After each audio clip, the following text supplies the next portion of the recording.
A lot of the residents just want to be heard. They're not a number. They just want somebody to listen and to hear their stories. They all have stories. I get choked up on this because they just want to be heard.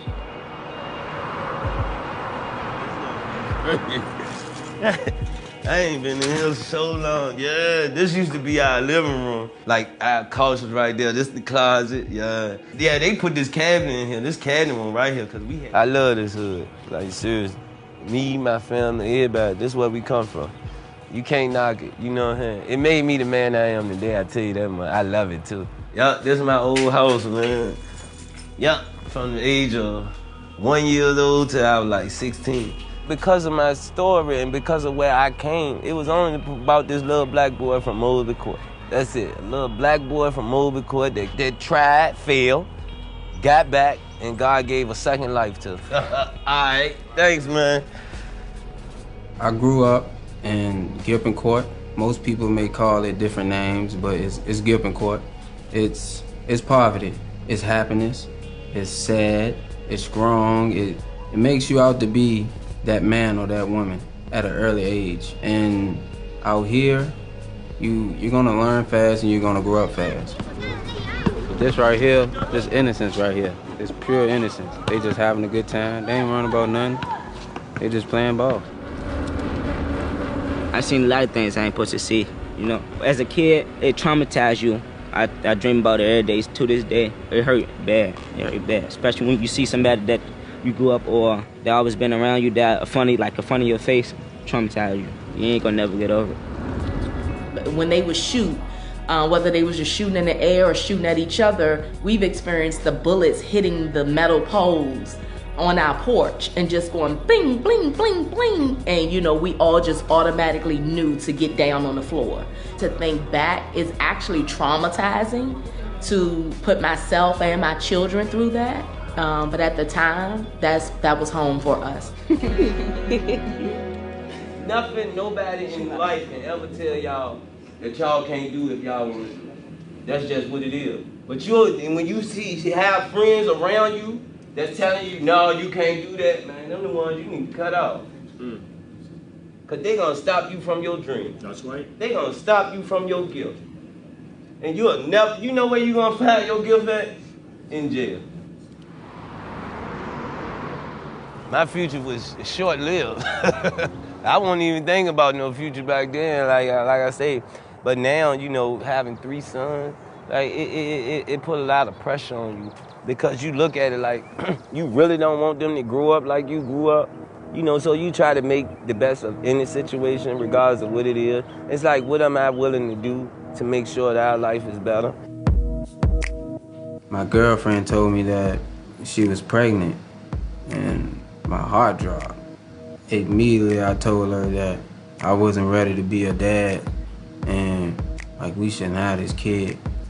Like I have nothing. Like I don't know how to take care of kids. Like we kids ourselves.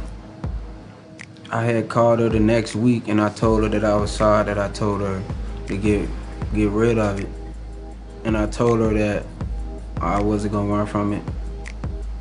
This gonna be our kid, and we gonna raise her right. We gonna do it right. He takes me places, the river and the park. I like to put my feet in the river. Hey, babe, what's going on? That's one of my little ladybugs right there. Did you have a good time? Yeah. All right. I just said, why is God? I did everything I could, right, you know.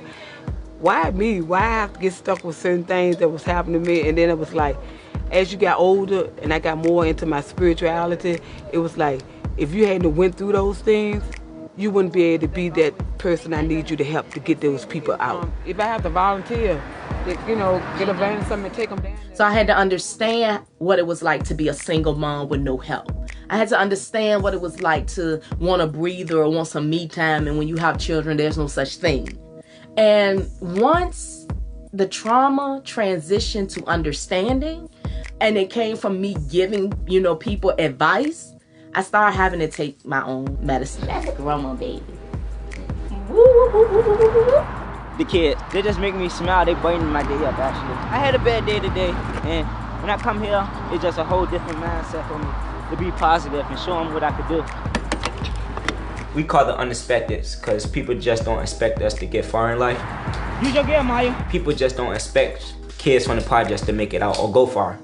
They always think about the deaths or jail. That's the first two things that come to people's mind or head when they think about kids from the project. So I'm trying to show an example and be a leader to not show that.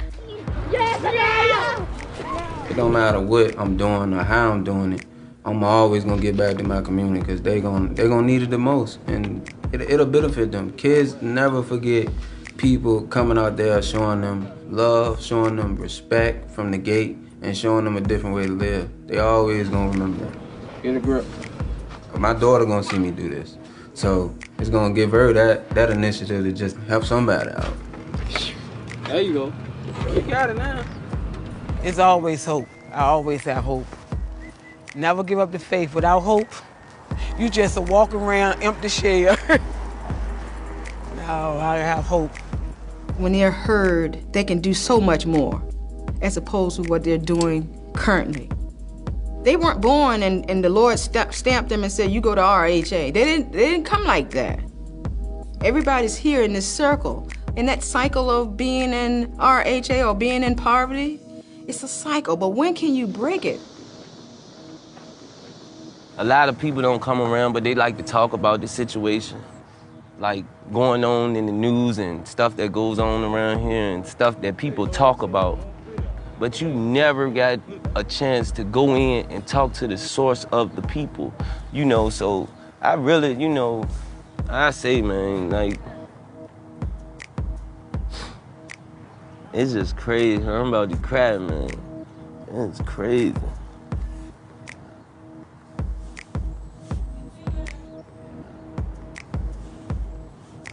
Everybody ain't bad.